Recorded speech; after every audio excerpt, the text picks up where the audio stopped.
Alrighty, folks, it's a brand new year, and what worse way to start the new year than with an episode that I did with my not-so-much friend, Michael Knowles. Actually, it's a great episode. Give it a listen. Would you lean Catholic over Protestant? Very, very good question. It's very spicy. I actually know the answer. I don't know if you know the answer to this, but I do know the answer to this. I would be shocked if you had any other answer. It's an obvious answer. I know you think it's an obvious answer.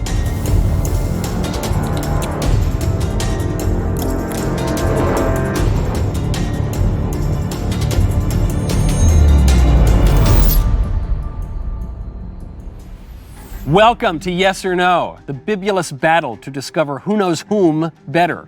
My guest today is Ben Shapiro. How do we play? I'll ask Ben a yes or no question. He will select his answer away from my prying eyes. Then, I'll guess how he answered. If I guess correctly, I get a point. If I guess incorrectly, I lose a point. No matter what, I'll probably drink. Then, it's Ben's turn. Neither of us has seen the questions beforehand. Whoever has the most points at the end wins. The stakes could be higher. You know, the stakes for America are also high, which is why you need to get Ben's new book, Lions and Scavengers, The True Story of America. Pre-order it right now. Ben, thank you for coming to my show in your soundstage. I mean, this is magical. It's pretty cool, huh? It is pretty awesome. Since the last time you were on, we've kind of raised the rent a little bit. Yeah, you definitely have. So we're spending even more money. I didn't think it was possible. Now we have moving lights. It's pretty cool. Now, I have to ask, what are you drinking? I don't know. Whatever they gave me. Because there was a debate. Apple juice, apparently. I'll let people in on it. It's a little early. It's the morning. Yes. And so I said, I'll have a martini, dry, a little dirty, blue cheese olives. Breakfast of champions. But apparently, I think they gave you a non-alcoholic drink. Did they? I don't know. Or is it the whiskey? I told him to give you the whiskey. That's whiskey. Is it? Yeah. All right, there we go. All right, I'm glad to hear that. Okay. It's kosher. It's kosher. Do you know the rules? I think so. I don't. Okay. I don't. But I'll go first. Okay.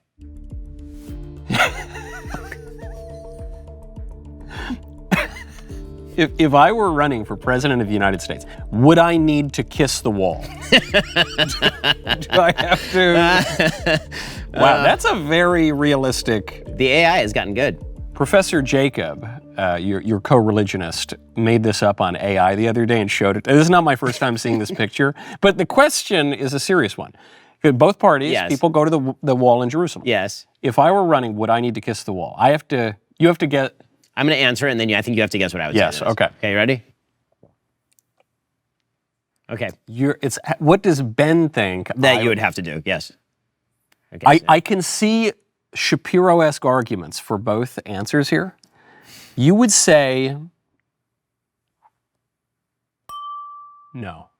No, I would not have to. Yes, you would not have to. Because I'm Catholic. Right. If I were by the way, I don't have evangelical, to. If you're Jewish, no one has to kiss the wall. It's ridiculous. It's not even like a Jewish thing. I was trying to explain this to someone. Like people do if they want to, but it's not like a commandment to go. It's not even a commandment to visit the wall. And certainly for I've said this to Ted Cruz. So Ted, all these people, they'll come to synagogues. But I'll put on a yarmulke. And I'm like, why? You're not Jewish. I don't care. I think he would have to kiss the wall, or not him. But I think for evangelical Protestants or Baptists, yes. I think it plays very well to kiss the wall because it largely came out of evangelical movements in the 20th century. Mm-hmm. Whereas for Catholics, that's not like a traditional thing to do. You go to the Holy Sepulchre, you go to all these different places. But I tried to explain this to someone. I was like, because people say that you kiss the wall basically because the Jews force you to. I was like, the reason American politicians have started kissing that wall or praying at the wall or whatever.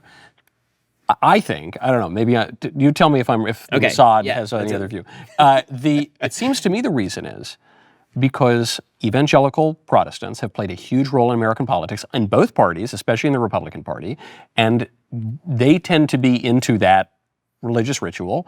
And so I think it's more playing to them than it is playing to Jews. Well, I think that's certainly true. I also think that it has to do with, I would assume, biblical solidarity, meaning like Jesus clearly, this is the temple that Jesus was talking about. And so it's not that Jesus was a big fan of the temple. Yeah. But it is the idea that Jesus was He was actually there. he was an observant Jew. I mean, like it does talk in the New Testament about Jesus, being a Jew and doing Jewish things and such. And so like that whole area, these are areas where Jesus legitimately walked. Yeah. Right? You can walk up. I believe in September they're going to open up the pilgrimage road that goes down from the Siloam Pool all the way up to the temple and to the Western Wall area. And like you can see the stones where Jesus walked. You can see where he was standing and yelling at people about the moneylenders in the temple and all this kind of stuff. So I think as sort of this is connected. This is like an area that Jesus was. I think that's probably why evangelicals are doing that sort of thing. But from a Jewish perspective, as you know, we've known each other a long time. I don't care. Yeah. I mean, like politicians come to shul and again they'll put on the kippah. I'm like, why? Yeah. You're not Jewish. You're not. Like, it's fine. You can wear a Yankee hat. You can right? Exactly. For me, what I would prefer, Streimel.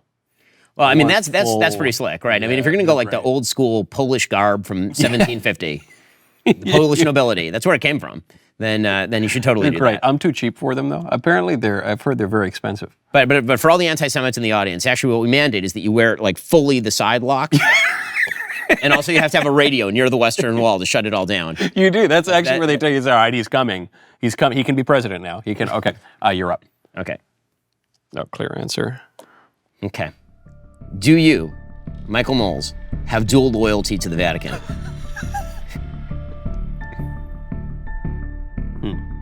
I'm warning you so you don't think that I'm cheating. This answer goes down about like 3 levels. I know. I actually think I know what the answer is going to be here. Okay. Go ahead. Okay. Correct. Why? Because you have sole loyalty to the Vatican. That's like the second level of it. So I would say, if not for an unfortunate event in history, well, a few unfortunate events that concluded with the Lateran Treaty. But one of them was this event that began with this awful man Garibaldi, who stole a lot of land from the church and from the Pope, and all these problems in the 19th into the 20th centuries. There could be real territory. Now, I'm still an American. None of my family, they all came from either North Africa, also known as Sicily, or from England and Ireland. But if the Vatican had, the papal zouaves with that great uniform and a sword and whatever, and I could go, I don't know, like slay Saracens or Lombards or something. We're cool. I'm in. But the reason I would say no, I don't have dual loyalty, is because the loyalty to the Vatican as presently constituted, which is about half a square mile of a space, and to the United States are loyalties of a different kind. So one is a national loyalty, one is a spiritual loyalty. Just like my loyalty to the Yankees is of a different kind than my loyalty to, I have no loyalty to Ben Davies, but to someone on my producing team. Yes. That is the reason why. But if they reconstituted the Vatican's army, no, I don't know. I don't know that they. I mean, honestly, when I said that, I was kind of half joking, but not totally, because the reason I was saying that is because of what you're saying, which is, we have a very dumbed down conversation about the nature of identity. Yes. And the truth is that everybody has layers of identity, right? So like for me on a personal level, I have an identity as a Jew, meaning like that's my religious adherence. Yes. And then I have an identity as a father and a husband. Yes. And then I have an identity as an American. And the idea is that these do not conflict. I can be a good American and also be a good Jew and also be a good dad. And hopefully all 3 of those things not only don't conflict, but actually buttress one another. Yes. And so me saying that you have like sole loyalty, that's like saying, if you ask literally any Christian in America, are you a Christian first or are you an American first? They'd always say Christian. They would say Christian because, of course, that's the answer. Yeah. Of course, that's the answer. And the fact that that's somehow become like radically controversial in some way is because people make gigantic category errors about this particular question. Yeah, of course. So I'm not insulted by that at all, or I don't find it troublesome. It's bizarre to even think that way, but I think it's become kind of a trope that's designed to create conflicts where none ought. It's not usually directed at my religious group. Well, it was. A little, it was in the 19th century. Like for actually a huge percentage of our politics from about 1830 to probably 1960 was about this, right? And I mean, this was a major issue in the JFK campaign in 1960. Schlesinger said that anti-Catholicism was the deepest prejudice in America. Not that I always quote Schlesinger,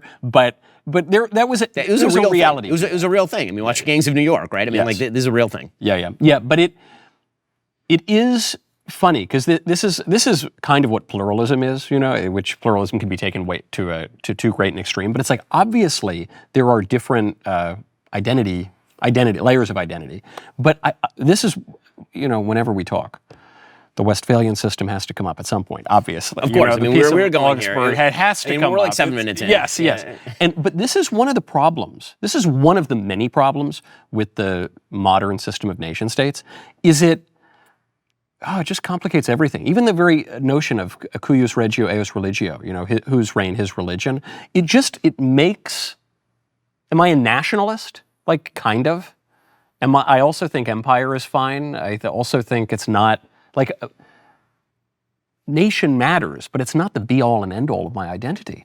Right, and it matters in one context and not in another. Yes. Right? I don't think the king has the right to declare religious truth. I don't think that's real. That was a consequence of the end of the religious wars, but I don't know, most kings can barely articulate political truths. And this actually is the fundamental basis of the United States Constitution in many ways, which is that the king does not have the power to declare religious truth. Now, there were many states that had instituted religions, but not at the federal level, right? So, anyway. Getting a big variety of whole food ingredients into my diet, it's really key, especially with the constant work travel. Our sponsor, Balance of Nature's Whole Health System, makes it simple. Their convenient blend of fruits and veggies in easy-to-take capsules is kosher and ensures I'm getting essential nutrients every day without the hassle of prep work or meal planning. It's an effortless way to support my wellness goals while managing that busy on-the-go lifestyle. Balance of Nature's Whole Health System supplements are incredibly versatile, easy to work into your daily routine. The fiber and spice supplement blends smoothly into your favorite drinks. It adds a warm, aromatic depth from its spice blend. And if you prefer, you can even open up the fruits and veggies capsules and mix the powder directly into a smoothie or sprinkle it over your meals. What makes these supplements special is they're packed with 47 ingredients from 100% real whole fruits, vegetables, spices, fibers, everything from psyllium husk and flaxseed to cinnamon, turmeric, mango, pineapple, wild blueberry, shiitake mushroom, spinach, kale, cayenne pepper, and so much more. It's a simple way to give your body the nutrition it needs every single day. I take Balance of Nature with me on the road. It makes nutrition really easy for me. New and existing customers can get 50% off the whole health system for life with this limited time offer. Go to balanceofnature.com to claim the offer. We went deep on that one. That was good. I know. That was, Mr. Davies is thrilled because at this rate, this episode will only be 7 hours long. So that'll be great. Okay. Did you have a pleasant experience on Surrounded? There are also I could think of 5 different ways that you Yeah.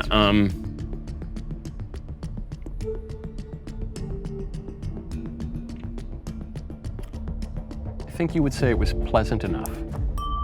Yes. That's right. Yes. Pleasant enough is a good description. I mean, it was rather variable. Being screamed at for 7 solid minutes by a trans person was not the most pleasant thing I've experienced. Yeah. It was definitely, and at a certain point I was like, okay, I'm just going to sit here and this person's going to yell at me. Yeah. And I was amused by the fact that nobody would raise the red flag when the person was it was the most boring thing in the world. And they're all so intimidated by the idea that this person's identity is sacrosanct. I must not raise the red flag under any. So that's true. Wow, that gives them an advantage even in the game of Surrounded. Yes, it's well, I can't silence. I can't tell this trans person to sit down and shut up, even though she's saying nothing. Yeah. But so that was kind of unpleasant. But overall, I thought it was pleasant. And afterward, a bunch of the people who had been arguing with me kind of came up and wanted to snap selfies and were kind of fans. Yeah. And so that, But I mean, you were on it. What was your experience? I quite enjoyed it. I don't know. It wasn't a day at the beach, Right. It wasn't walking around the Parthenon or something. But it was pleasant in as much as there were some moments where I felt like I was actually talking to someone. Yes.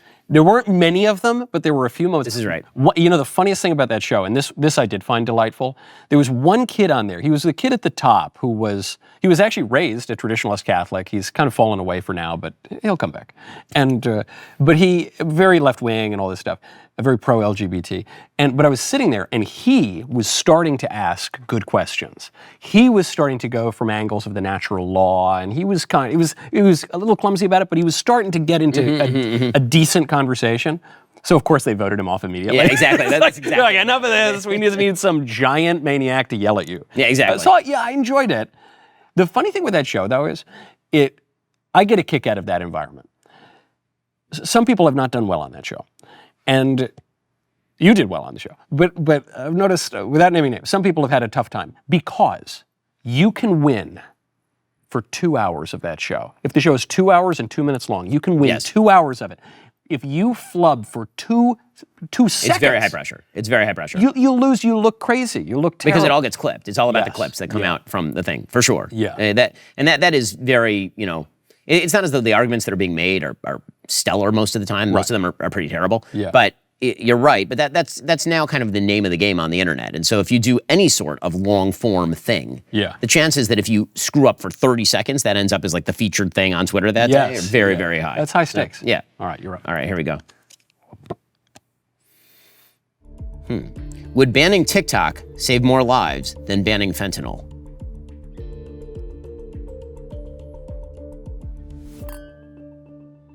Oh, wow. Okay. Okay. No, I would be tempted to, because it depends how trolly you were being that day. No, it's sort of like you could. Do you mean save their body? Do you mean save their soul? Right. That's kind of where I was thinking you were going to go. And I do think that TikTok is more rot for your soul for a larger number of people than fentanyl. But fentanyl is killing 100,000 people a year. So yes. Yeah. I mean, it's a lot of people, but TikTok is poisoning more people at a spiritual level and just an intellectual by the level. tens of millions, yes. Yes. The difference is, if we ban TikTok, they would just go to Instagram Reels, or they would just go to Twitter Reels, or they would just, and maybe that's not quite as poisonous as TikTok is, but it does rot your brain. Okay, fine. So I actually disagree with this, and I'll tell you why I disagree with this. Because so first of all, fentanyl's already banned. Yes. Right. I mean, it's not as though you can like just go down to your local corner store and pick up fentanyl. So they banned fentanyl already, and so banning fentanyl would not save additional lives at this point because it's already banned. Banning TikTok, actually, there's a delta. So TikTok's algorithm is tremendously good, like very, very good at featuring virality and maximizing for virality, and it's run by the Chinese Communist government. Yeah. And so even if you were to say that, people are going to game the system, they'll go to X or they'll go to Instagram. First of all, Instagram does have better controls, and they're not run by the Chinese government. And two, X is kind of a shit show at this point. So, it's just kind of a lot of everything all over. And you see people who are gaming the system there for sure. There's a lot of bots. There's a lot of foreign governments that are messing around on X. I wrote a whole book about how conservatives need to get on the bandwagon of restricting speech in a proper and civilized way, and it completely went out the window. You were a prophet ahead of your time. I was a prophet ahead of my time. I know. Okay. I know. So right, and that's an interesting way to read the question, which is banning TikTok would save more lives than banning fentanyl. You say, well, if it saves one additional life, right? Exactly. It's already no delta. Okay, all right, that's fair. That's fair. With the hire of Isabel Brown, it seems that you may be Christian curious. If so, would you lean Catholic over Protestant? Ooh, very, very good question. It's spicy. It's very spicy. I actually know the answer. I don't know if you know the answer to this, but I do know the answer to this. I would be shocked if you had any other answer. Yes. But no, there are some people. Well, I'm not going to give away mine. I'll just let you answer first. It's an obvious answer. I know you think it's an obvious answer. I understand all of the problems for the obvious, but yes, Catholic. So no, give me a break. Give me a break. That is coke. That is coke. That is total coke. Okay, I'll tell you why. Okay, so in order for me to become a Christian, the central pitch of Christianity to me would be getting rid of all of the rituals. Right? I mean, that's like the central pitch. Right? You're saying you'd want to mix it up. You got to mix it up. Man. I mean, I do more ritual than you, right? I'm like as Jewish as it's possible to be, almost. And what that means is that and I've said this before, Catholicism is more similar to Judaism than Protestantism, by far. There's no question, because Catholicism, as I've said to Bishop Barron, backfilled all of the ritual by basically saying faith will save you, not works. But also, it turns out that if you think that is like a practical way of governing, it turns out that you need hierarchy and actual works. And let's give some credence to James here, who says you are justified not by faith alone. You are justified by works, not by faith alone. And so Paul also complements that by writing a lot about faith. But there's a lot of stuff you do. There's a lot of doing 100%. stuff, So it turns out that the actual practical life of a Catholic is much more similar to the practical life of a Jew than Protestantism. So I guess the question is, on what basis? So first of all, let's just acknowledge the obvious. Whichever Christian converts me gets 1,000,000 heaven points, and we all understand this, right? This is, and honestly, I'm very flattered by all the people who want to convert me and care enough about my soul that they wish me to be saved. That's really, that's very nice of you. I'm not insulted by it at all. I don't find it a problem. I was at the Napa conference. It was, I don't know if this is Tales at a School or whatever. It's a big Catholic conference. And I was speaking to a room, and some people were saying hey, some of our favorite guys Charlie Kirk, Protestants, Jews, whatever, how close are they? Whatever. I said, well, look, it would be tough for Ben. It would be tough for Ben for a number of reasons. It's like, but that's such a fake answer. Because the thing is, if you converted, you would not just convert because you got sick of doing the wrapping. Filling, exactly. You wouldn't do it because you got sick of Shabbat, Shabbat's actually a very nice ritual to do. It's not because you would have gotten sick of fasting. Right. It's not. You would do it because you would be convinced that the most Jewish thing to be would be Christian. Right. And if you were okay, that's a totally fair. That's a totally fair argument. Honestly, it's a totally fair argument. And so that's what I was going to say is, if you believe that I was going to convert because I was actively attracted by the story of Jesus and his divinity, then I would probably end up Catholic. You have to. Give me that point. I want that point. Okay.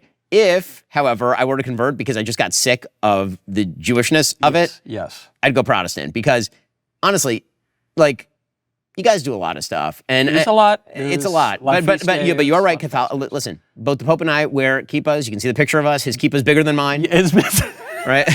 That picture was so wholesome. It was this sweet. You're meeting the Pope. You're like, Forrest Gump or something. Yeah, exactly. And you're standing there meeting the Pope. And then you hand him it was a signed White Sox baseball? I'm a White Sox fan, so I had in my collection a signed 2005 World Series baseball, and I said to him, Your Holiness, you're Catholic, I'm Jewish, but the one miracle we can both agree on is the 2005 White Sox winning the World Series. And he laughed. He thought it was funny. It was funny. I presented it to him, and he goes, "Is it for me?" I was like, "Well, yeah, I mean, I'm not bringing it here just to show it to you. It's not show and tell. Look what I had, Someone said to me, Michael, how is it that your Jewish colleague gets to meet the Pope before the Catholic one does? That definitely. I said, well, the Pope and I have a lot in common. You do. I said, but the Pope and Ben have a very, very deep connection. The White Sox connection is carried by few. It's a burden carried by few. It is a true suffering experience. Maybe sanctifying, I don't know. Yeah, that's pretty good. Now, okay, my final point. Look, you're going to take the point away from me. It's fine. But my final point on this is, okay, I get it. One day you say, look, I've had enough of the rituals. I want to. You're telling me, Ben Shapiro is going to, in order to get out of the rituals, you're going to go show up to the big auditorium with the smoke machines and the electric guitars, and I'm going to see Ben Shapiro in that audience. I mean, I wasn't aware that that's all Protestantism. Well, no, but if that's a particular type of Protestantism. If you correct? become Episcopalian, that's just twice the liturgy, half the guilt of the Catholics. So now you're kind of right back where you were. Episcopalian's a whole different thing. I wonder if that bishopress from the National Prayer Service would love to meet you. I don't know. I don't know. She hasn't answered my calls. Okay, you're up. I need to drink. Okay, fine. Davey's in my ear. I have to drink. Okay, fine. Yeah, well, the good news is when you lose, you drink. So that's nice. When I win, I was already drinking when I won. Yeah, that's true. Okay. That's all right. It's 5 o'clock in India. You're going to like this one. You ready? Is it more likely that the moon landing was faked than that Brigitte Macron has a penis? Okay, come on. Who can I not offend? Read the question again. Okay. Is it more likely that the moon landing was faked than that Brigitte Macron has a penis? I don't know my answer to this. Okay. Oh, you got it. Yeah. You got it. Yeah. We went to the moon. We definitely went to the moon. That's going to give 100% went to the moon. We went to the moon, right? Yeah. And the thing is, it's not. As I said on the show, I think there were, in the political fight over the gender of the First Lady of France, there are all sorts of legal and political maneuvers that could turn lawsuits out in any direction. All sorts of things that are not necessarily reliant on biology. But we live in a time when transgenderism is accepted. We live in a time when people think transgenderism, some people think it's normal. We live in a time when people go to the doctors to get chopped up, and usually they don't really look that convincing, but whatever. So I cannot be convinced that the Soviet Union would have let us get away with lying about the moon. That's my biggest problem with all the moon stuff. Why, if it were all fake, and it were so obviously fake that anyone in his dorm room can figure it out, Why would the Soviet Union let us get away with it? I mean, that's a great question. Also, questions would be like, we went back there multiple times. Yeah, and then golfed, right? Right. Yeah. Also, we developed like actual inventions based on things like travel to space that ended with the landing on the moon. Space, yes, but they would say, yeah, we've been to lower orbit. So here is my thing. Obviously, both of these things are untrue. We did land on the moon, and Brigitte Macron does not have a penis. However, what about Carla Bruni? What about? But you are right that actually the basis of the dismissal of a case in France about this was not whether or not Brigitte Macron had a penis. It was that the court said you cannot show that there are damages from claiming that Brigitte Macron has a penis. Yes. Meaning, like, you can't even say that's an insult in France. So no damages, therefore, attend to the case. It got dismissed on that basis. And so you're right that the widespread acceptance of this silliness means that anything is at least slightly possible. I would go even further, like, yes, because you say, how are there damages? That's a good thing. If anything, you should be happy. Tolerant and happy, yeah, exactly. But the other thing is on actual malice. You have to prove actual malice, which means either you knew you were lying, you knew it wasn't true, but you said it anyway, or you had a reckless disregard for the truth. To me, again, I'm not a lawyer, but when you're talking about the transgender issue, everyone tells us it's totally normal, it's existed forever, it's a reasonable assumption to make that someone could be transgender. And if you're asking me who has the reckless disregard for the truth here, it's the pro-transgender activists. It's not the people of who are all going the people along in the world. Yes, that's true. Yeah. But yeah, I mean, the moon landing happened. As you know, I'm deeply annoyed by virtually all conspiracy theories. Yeah. Because they assume a level of competence that is not in evidence. Yeah. I think are there any you buy into? I mean, I sort of buy into the Justin Trudeau's Fidel Castro's kid. Do you? Yeah. I mean, like, I'm joking. Depends about on that. the depends on the picture you look at, right? Because some he's a dead ringer, right? Exactly. And the mom was like buddies with Castro, and was traveling in that area at the time, and was kind of known for knocking boots, but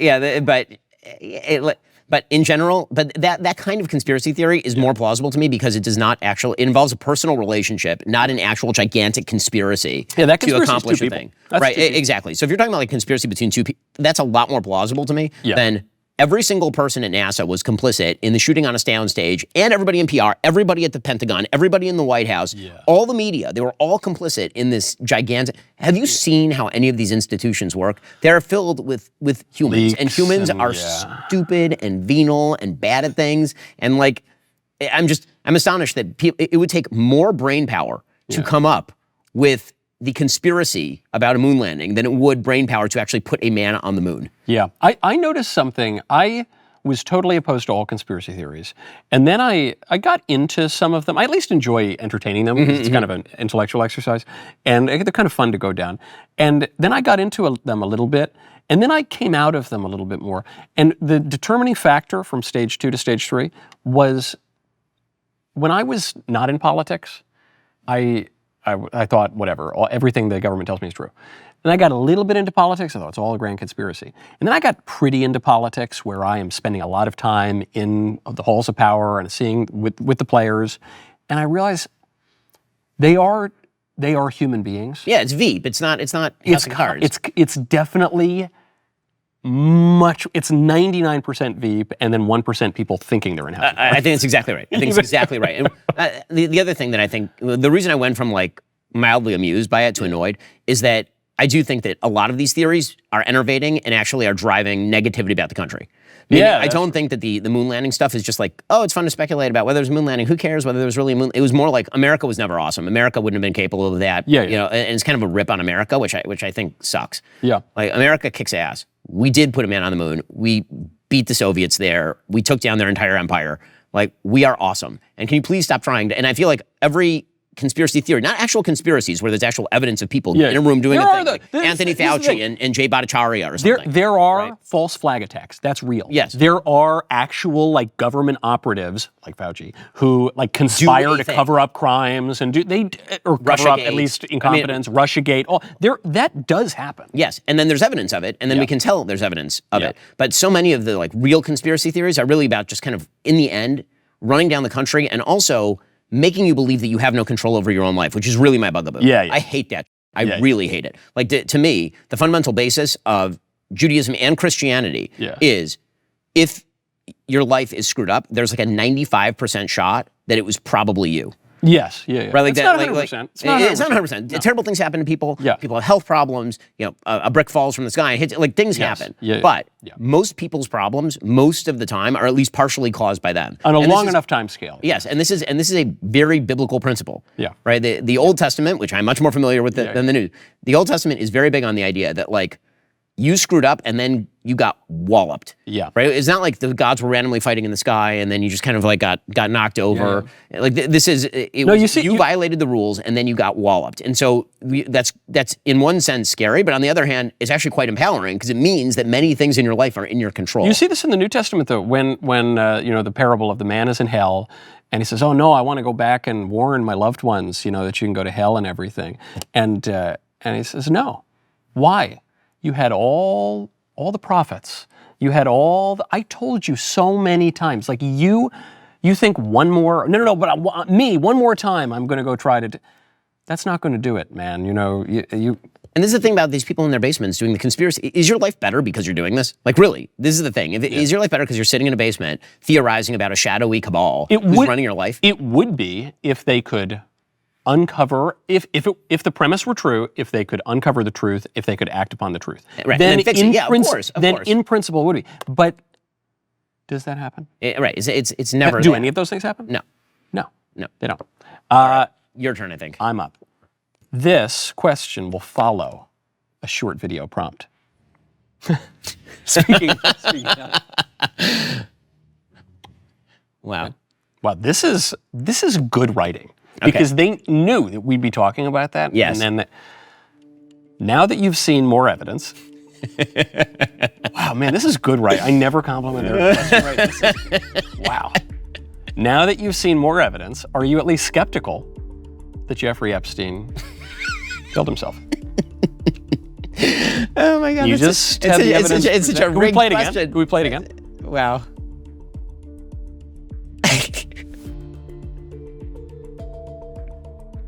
Okay. Are you now?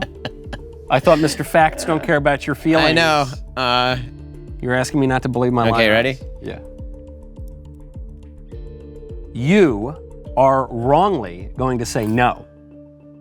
No, you said yes. Ah, man. Yes, because it's a logical conundrum. I don't believe that's a terrible piece of evidence. But I've also set up a paradigm wherein if I see additional evidence of a thing, I have to then change my opinion. So, I think the premise of your question is that we're going to pretend that's actual evidence and not AI of Hillary Clinton. It's better than the video they released. That's for sure. By the way, I mean that would take some serious strength on her part, right? Like does Hillary have that sort of grip strength that she could really go after Jeffrey Epstein that way? Maybe the adrenochrome. Yeah. That's what does it. Yeah, exactly. Did I pronounce that correctly? The CBS report. Okay. Did you see the CBS report on Epstein?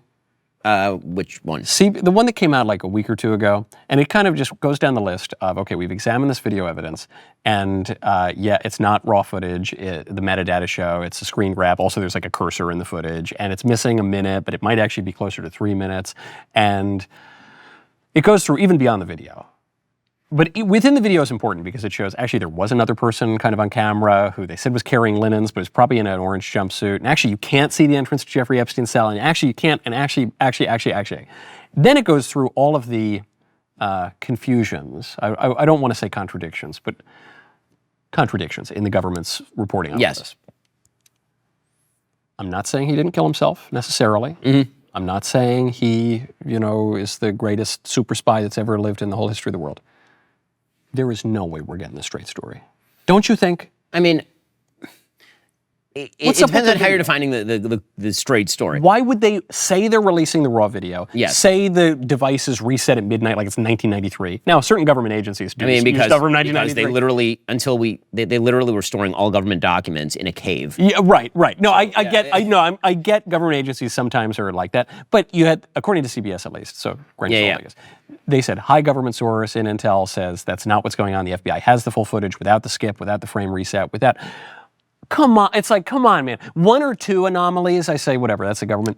It's like, a dozen anomalies. Okay, so again, I said this to Megyn Kelly and she got pissed at me, but the reality is that I'm talking to people whose names people would know. Yes. In the government. Yes. Who looked at all this stuff. So you have to now posit that they are in on it, that they are involved in the cover-up.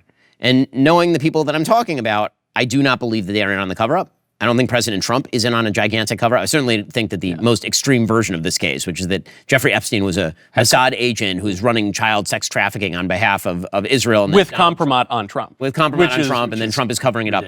Like, I think, first of all, if people are actually articulating that theory, they should have the balls to just say it out loud and see how President Trump takes it from them. Yeah. I notice they like to kind of flirt around the edges of it, but they won't actually say the thing. But, Dershowitz said that he thinks that Epstein killed himself, but that he was probably aided in the killing of himself. That I find plausible. Right? Because you did have somebody who was removed from his cell. He had a cellmate. The cellmate was gone. He went out. He apparently, according to the CBS report, he went out. He made a phone call, an unsupervised phone call, like hours before he. I mean, I could certainly see a world where Epstein was bribing guards, and you can see why he would kill himself. He was about to spend the rest of his life in prison for raping children, which, as it turns out, is a really, really bad way to spend the rest of your life. Could there be, again, if there were, is every question I have answered? No. I have to make a judgment now as to who I think is lying. And I haven't seen the evidence to suggest that the people I'm talking about are lying.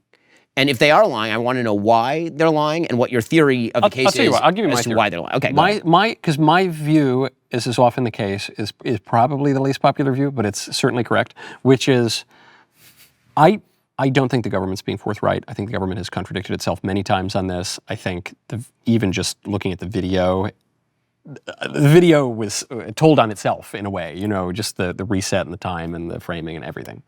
The interpretation of what the video showed, whatever. But because I'm not a libertarian and because I'm not like one of these, I think politics is a complicated, nuanced system of alliances and long-standing operations that go on for many presidential administrations. The Epstein thing long predates Trump. And we've known now since 2018, though Radar Online reported it as breaking news like 3 days ago, that the FBI had a deal with Epstein, at least by 2007, at least by the time of his sweetheart deal that he got in Florida, that had been reported by Daily Beast through Alex Acosta, reportedly when he was up for Labor Secretary. And they say it was FOIA'd now, but this was reported in 2018, that the FBI was getting information. We have memos from the FBI. It was getting information from Epstein. Well, as part of his plea deal, which again is incredibly common. Yes. Yes. I mean, there's, by the way, I should mention here that what the document says is that as part of the plea deal, which means that it was supposed to close the case, essentially, he was going to provide information, but that does not mean in an ongoing relationship. That's true. It could have been. Right? It could have been for that case. I just want to be clear about the legal. I mean, that is the legal of it. Now, maybe he was. But there's been no evidence of that. And again, I think that. But if the government, look, if the FBI wasn't totally forthright about its relationship with Epstein, even around the plea deal. But I guess my argument is, governments don't have to be. Governments are not meant to be radically transparent. Governments do sometimes cover up intel they're getting from people. They do cover up certain clandestine operations. They do.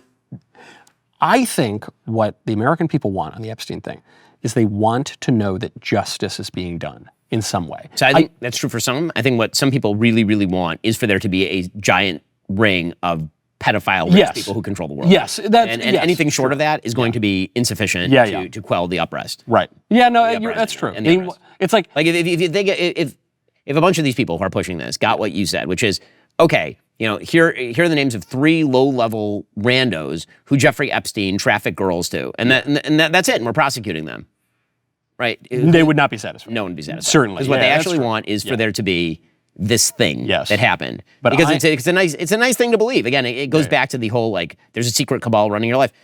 Again, if you provide me evidence that the secret cabal is running, then you're now in the position of having to argue that Donald Trump and Kash Patel and Dan Bongino and Pam Bondi are all involved in the secret cabal or covering up for the secret cabal. And the people who, again, are opposing the strongest version of this theory do not have the balls to just say it out loud. They're constantly playing around the edges. It's funny. This is where, as more of a traditionalist, I just say, if they're not releasing everything for whatever reason, I think I elect them for their judgment.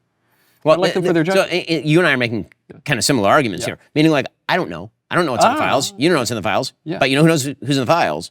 Kash, Dan, Pam, presumably Trump, presumably JD. They're all meeting on it this week, so yeah. Yeah, that's true. They're all meeting on it a couple weeks ago. Yeah, it is. But I'm still pretty firmly team nothing ever happens. The number of things that happen in history, that like happen, Yes. that like happen, Yeah. it's like 4, I agree. or maybe 5. I agree. Okay, I think I'm you're reading up. you a question. Yes. Here you go. We have a message from Lizzo. My jeans Oh, come on. are stolen. Wow. Okay. Wow. Was the Sydney Sweeney version better? You have to guess my answer. Yeah. Did I enjoy it? I don't know. I kind of enjoyed that. It's both body shaming and racist, wasn't it? Yeah. Yeah, I can. Look. I could make a little joke or something, but Let's be clear. The Yeah. Sydney Sweeney jeans ad. I said the whole time, 2 cheers for Sydney Sweeney jeans, because it's not. I don't think like women bearing a lot of their bodies and like inciting lusts is like I don't think that's like the best thing? The best thing. Yeah. But a return from whatever we're at, androgynous, creepy 2020s to 90s moderate liberalism, is an improvement. Right, so and she's very beautiful and she's normal. This is a very good take. So I said this on the show, that I'm old enough to remember when conservatives went nuts over Paris Hilton grinding on a car for a Carl's Jr. commercial in like 2005. Right, that was like a big thing on the right. I remember. Yeah. And we were all like, what is this? She's only famous for doing pornography. Like, Yeah. and here she is grinding on a car to sell burgers. Yeah. Like, what the hell? Like, this is gross. And so I'm still from that school, which is, it is not good for women, but we live in a time in which they have gone so far crazy that it is now right-wing coded for a beautiful woman to be on your TV in a sexy way. Yeah. And so, like, I've said this before about politics, is one of the very weird things about politics, is that it's sort of like that optical illusion where you take a color and you put it against blue, and then you put it against yellow, and it looks like 2 separate colors, but it's the same color. Yes. Right. So like, if I go on Yes. if I go on Bill Maher's show and I say a thing, I look like a rabid right winger. But if I go on a show with you, then I look like a moderate. Yeah. Right. Like this. Like it's the exact same thing, word for word. So I feel like that about this particular jeans ad. You put this jeans ad on TV in 2005, and we're all like, man, the kind of pornification of American society just continues apace. Yes. It's not great. Yeah. And then you put it next to, by the way, men or women, and this could have been Dylan Mulvaney. Yes. Or it could, and it would have been. It would have been if it were 3 Jaguar. years ago. It would have been 100%. That Jaguar ad was crazy. It was all 100%. androgynous. Yes. I mean, I had this thought, which is my reaction to the Sydney Sweeney ad. That's a good ad. I'm fairly disciplined. But if I looked at the ad too long, my reaction might be, oh, that's a nice ad, you know. I'll watch it again. But my reaction to the creepy, androgynous, weirdo sex ad is actually nausea. Yeah. It's actually because in one, it's appealing to the prurient interest in a way that is natural. Yes. Okay. In the other, it's appealing to the prurient interest in a way that is entirely contrary to nature and everything we know about reality. I guess the former is better. Right. Exactly. Right? I'm with you. Okay. I'm up. But you know what? You know what's going to happen before I read this question, Ben? I'm going to tell you that the yes or no game has sparked more honest conversation. It's sparked a few heated debates. It's done more for public discourse and private discourse in America than just about any other card game. And now, the Daily Wire's best-selling party game is getting bigger. Judge the stances of your friends, family, and colleagues on the most unifying topics in American life with the politics, philosophy, and religion expansion pack. Which one? Where is it? Where's that? There we go. Look at that beautiful pack. Over 110 bold new cards, only available at dailywire.com/shop. You will tackle questions like, do dogs go to heaven? They don't. Should TikTok be banned? Is gender ideology more dangerous than Islam? I actually don't have a quick answer to that. It's a perfect game for anyone who loves spicy conversations and unapologetic truth. Go to dailywire.com/shop, dailywire.com/shop, SHOP. Yes or no? Because the family game night wasn't heated enough. Ben, do you know what time it is? I don't. It's time for the rapid fire round. Slow fire. It was the slower fire round. But I have to say, on the dogs going to heaven thing, Yeah. that is an unanswerable question once you have kids. We have a dog, and I have 4 kids, 11, 9, 5, and 2.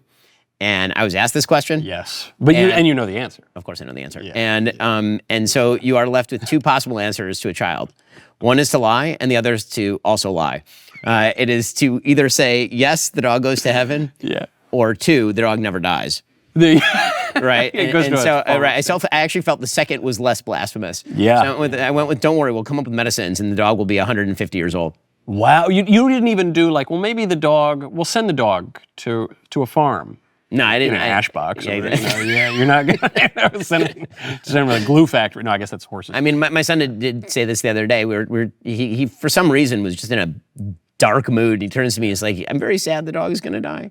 And I was like, yeah, the dog's really young. I mean, the dog's like 2.5 years old, probably lived to be 15 or whatever. That's the most Shapiro, like you're a Shapiro kid, you're just like, well, in 11 years, this is what's going to happen. Yes. I need to prepare. And he's like, for he's still this. like kind of sad. Like, listen, we can talk about this, but let's be real. Like, in 1 billion years, the sun's going to explode and eat the earth. So like, we can just put off this conversation for another day. I love this idea. Like, you think you upset the dog's going to die? Wait till you hear what's going to happen to us someday. Exactly. Listen, we'll all be dead by then. He asked me about that one time. He's like, is it true the sun's going to eat the earth? I was like, yeah, we'll all be dead by then. Who cares? Yeah, we'll all be. Whatever. I know. I know. I was just talking about this with Elisa last night. She was saying, how do we tell the kids about death? They're reading fairy tales, and they're talking about, like, so-and-so died, so-and-so almost died. And they're starting to wonder about death. It's like, what do we tell them? Yeah.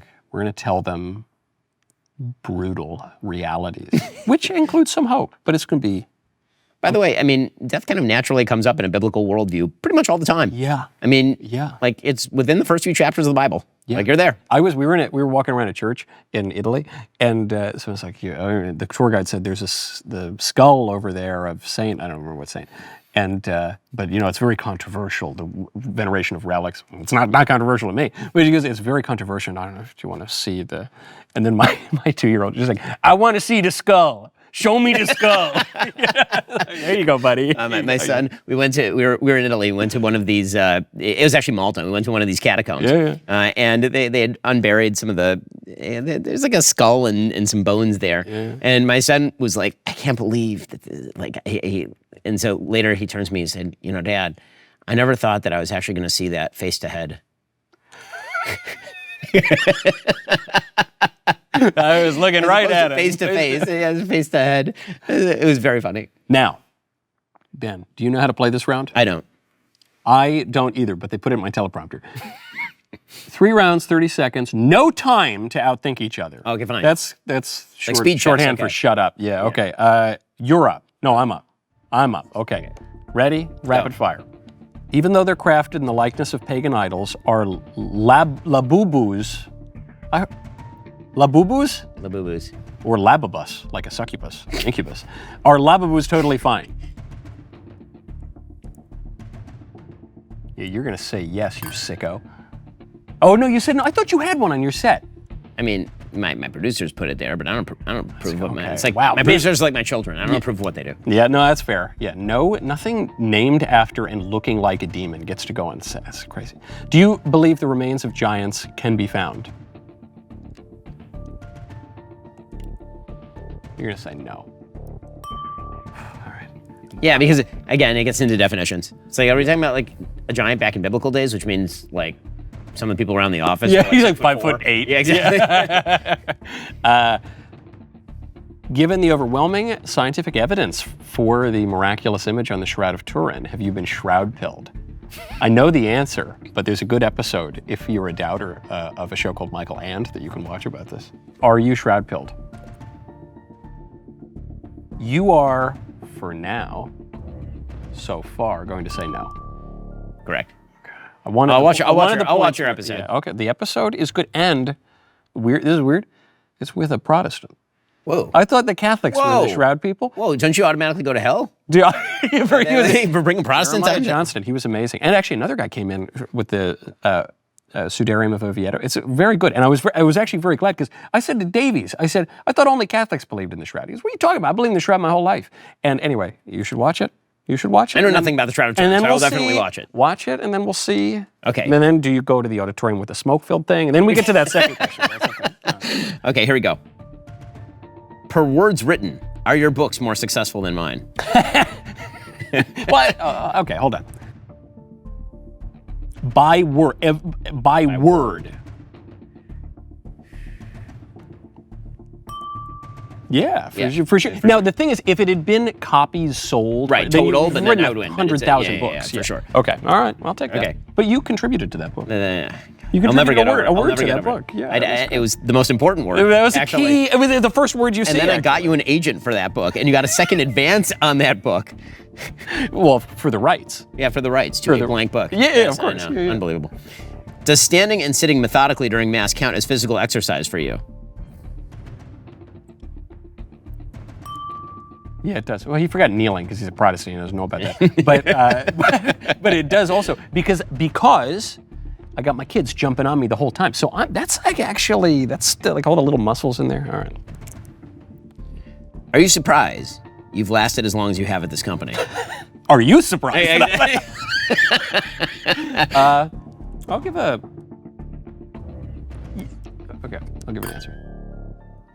You got it wrong. Give me those points. It's not a lack of self-confidence. Yes. I'm not surprised that I have lasted in any organization. Yes. I could have at least been the pizza boy or something. Right. I didn't when the company was starting up. It's not that these things don't last. These things don't last. Oh, you mean They like the pop company up, they itself? go Yeah, away. yeah. The That's fair. That's fair. So I was like, oh, whatever. That'd be a fun thing to help out on for like 6 months or a year, whatever. That was like, at this point, 47 years ago. Yeah, exactly. How long have it was we been doing 10 years this? in real time, but like the planet's in Interstellar, it's actually like 70 years in politics time. Yes. Yeah. It's amazing. Okay. Now, Ben, it's time for the final round. That was faster. Okay. The prompt will be read. We will both lock in our answers, then move our glasses to yes or no to see if we can read each other's minds. This round is worth double points. It could change everything. The score right now, Ben, this is unfortunate. I actually didn't think it was this bad. It's 1-3. Oh, wow. Okay. You're winning. Okay, so the way you do it, I'm gonna put my glass here. Hold on, I'm gonna move these cards because all the books and all the merch that we're hawking a shamelessly lot of is stuff taken there, up. yeah. Okay. So I read the prompt, then we each lock in how we would answer for ourselves. Yes. Then we move the other guy's glass Okay. to how we think the other guy would answer. Okay. If it were allowed by the Constitution, would you support a third Trump presidency? In principle or in practice? I'm overcomplicating it. Yeah. If it were allowed by the Constitution, would you support a If there had not third- been that amendment, If there, would you be in favor of him running again? Okay, it's my own answer here. Okay. Okay.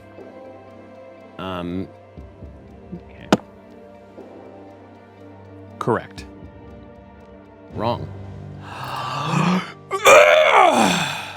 Wrong. I mean, good answer. But okay, so why? Why yes? So I actually think that, shockingly, Donald Trump is now the most rational person maybe in American politics. Truthfully. I actually think that, as you know, I'm a pessimist by nature. Yes. I think that we're at the end of something. Yeah. And I think that Trump is holding back a flood tide of bad stuff. Oh, interesting. Right. I think that Trump is a populist by appeal, but a pragmatist by nature. Yeah. And so he's not ideologically a populist in the sense that he's just going to continue running that car directly into the ditch if the populism doesn't work. Yeah. I could see a world where you get somebody very ideological after Trump on the right, either in a very populist direction, which I would oppose, or in a very anti-populist direction, which would, provide some political problems. Trump is a shockingly pragmatic figure who's able to unite many, many things in what he is doing. And I don't agree with everything he's doing. I've opposed his tariff wars, for example. I don't think they're a good idea.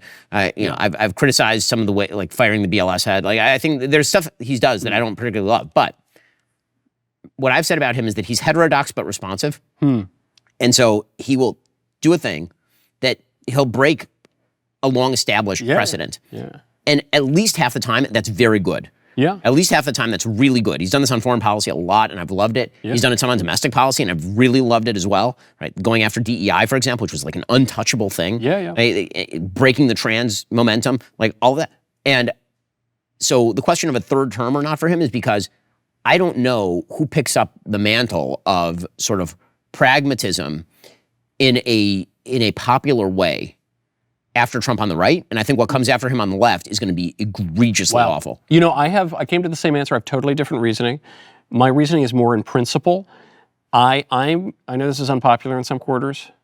I'm with Ronald Reagan. I hate the 22nd Amendment. I think, I'm anti-term limits as well, actually. yes, I think we have a term limit. It's called the ballot box. Yes, I agree. And I think the way the government is set up, fairly consciously actually by our framers, is to be a mixed regime where you have a monarchical element, an aristocratic element, a democratic element that kind of balance each other out. And FDR took that obviously to an extreme. That's how you get the 22nd Amendment. But I like the idea of more continuity, of the executive kind of flexing itself, so we're not just governed by judges or whatever. And I think Trump has done a very, very good job. I'm a little more hopeful about the future of the Republican Party. You're friendlier sort of the populist kind of sentiment than I am. Without question. And I do see an uptick in traditionalism, in a good kind of, populism is kind of a term of injury, but I think it's some good versions of it. It's more a tactic than a philosophy, to be fair. Yes. And I think there are a lot of people in the administration who are great. Obviously, probably the heir apparent is the vice president. I'd be thrilled with that. Rubio is getting a lot of play right now as Secretary of State, and he has like 100 other jobs. But I think even there are other people who could run for president in the admin, in Congress. And so it could go wrong, but I think there's good stuff. But I was waiting when Trump was reelected for a full Charles II moment. He shows up to Capitol Hill in a joint session. Gentlemen, go home. You are not needed here. We will govern ourselves. But we still have that 22nd Amendment. So It's true. that's life. Okay, you're up. Morally speaking, is AI-generated porn worse than real porn?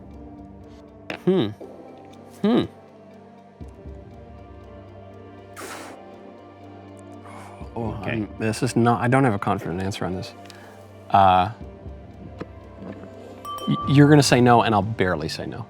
I'll barely say no. Yeah. Why? Because AI-generated porn involves the sinfulness and evil of the person who is typing in the prompt, but does not involve a second party who is prostituting herself. And real porn involves multiple parties being horrific in a myriad of ways that empty sex of its meaning, content, joy. Yeah. And yeah, so I mean, it's AI. First of all, I assume AI-generated porn will mostly be just men using Grok Imagine to fulfill their most perverse fantasies. But exactly, they're most perverse. That's okay. So I think that you're thinking there's a limiting principle here for the ladies on OnlyFans, and I think you are wrong. So I think that I think that if you pay with ladies on OnlyFans enough, they will do whatever is the most perverse. But they're at least limited by reality, constraints of reality. Yes. Whereas, you're not being raped by an alien. This is the issue for me. Is it? I might even change my answer. There are these medieval arguments, which I'm sure you've seen, which are that. Like masturbation is worse than rape or something, or that sodomy is worse than rape or something. And people are so shocked by that because they say, well, one's consensual, one's not consensual. The reasoning behind those arguments is that they're both terrible, but one is contrary to nature, whereas one is not contrary to nature. And so whatever, that's an argument for another time. Leave it to the scholastics. But you can see this play out in the AI thing. What are people going to use AI porn for that they can't get on OnlyFans or any of these other things? They're going to go undress their classmates. You see these reports about this all the time. They're going to go make porn of people they know. They're going to create porn of things that cannot exist in reality, that are so going to melt their brains. There was an article just the other day in Wired magazine, a guy who got addicted to AI porn, and it was creating these creatures that are like barely recognizably human. And so you say, well, is that more evil to so contradict reality, even if it doesn't involve immediately harming another person? I mean, this is a good argument. I like this argument. I think that's a good argument. I think that you can make the case that, what was the wording of the question? It's always poor. Is it worse? Except for that one time. Is it worse? I mean, if we wanted to like really quibble, you could make the case that in the immediate ramifications, real porn is worse. In the societal ramifications, AI porn is worse. Yeah. You could make that argument. Yes. Although I do think that removing the incentive structure whereby women get naked for money, which is what AI porn will do, is going to be a good thing. A lot of these young women who right now think that their pathway to fame and fortune is by essentially being online prostitutes. the business goes away, steals their job. So And I the mean, crazy thing about and maybe the thing they can actually offer to people in real life would be like marriage, Yeah. like actual like real physical sexual activity with another human being involved in a deeper relationship. like maybe- all the best parts of what you are simulating on OnlyFans, you can do that in a way that will be edifying and lead you to happiness Right. and flourishing. yeah, maybe. We're such sexists. Oh my I God. know, it's awful. It's terrible. Yeah, it is. The other, just one last point on the OnlyFans thing, they do it because they think they're going to make millions of dollars. And because like one of them ever made millions of dollars. It's like every Faustian bargain. You trade something valuable for something that's not that valuable, and you don't even get the thing that's not that valuable. That's the craziest part. Well, I mean, even the ones who make a lot of money have destroyed themselves. Yes. Destroyed themselves. They usually lose the money too. Is the other I mean, that too. But they destroy. Yeah, it's like there's no life behind Bonnie Blue's eyes. Yeah, That lady is awful. dead It's inside. I mean, she's horrifying. dead inside, and you can see it. It's Yeah. like it's kind of horrifying. Do not turn yourself into a human lublalus. What is that thing called? Labubu. Labubu. Don't do it. Don't turn yourself into. I love that you turned it into a Latin term. Labubus. Labubus, lababi, lababo. Yes. Final score. Are you kidding me? 7-1. Well, I got wrecked. I got wrecked. That might be is that the worst one ever? No, because at least I didn't go negative. I didn't go into the negative numbers. Right now, you need to go pre-order Mr. Ben Shapiro's new book, Lions and Scavengers, The True Story of America. See you next time on Yes or No.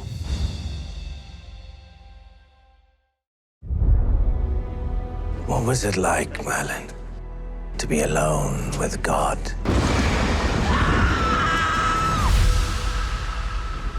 Is that who you think I was alone with? Martin, I knew your father.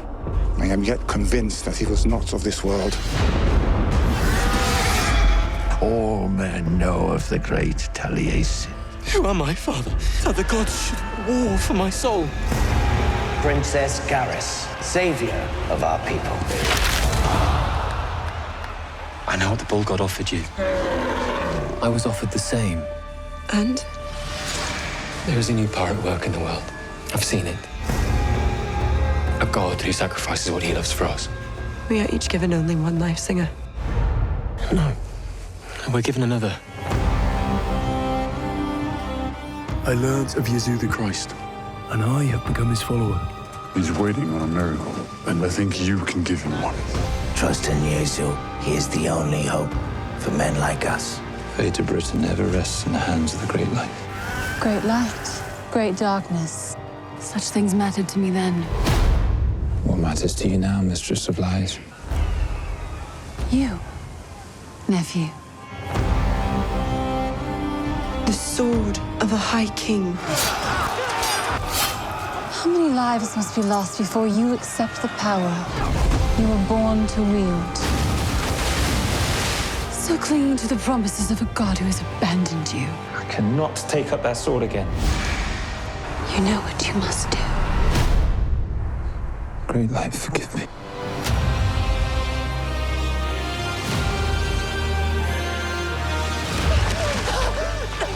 The time has come to be reborn.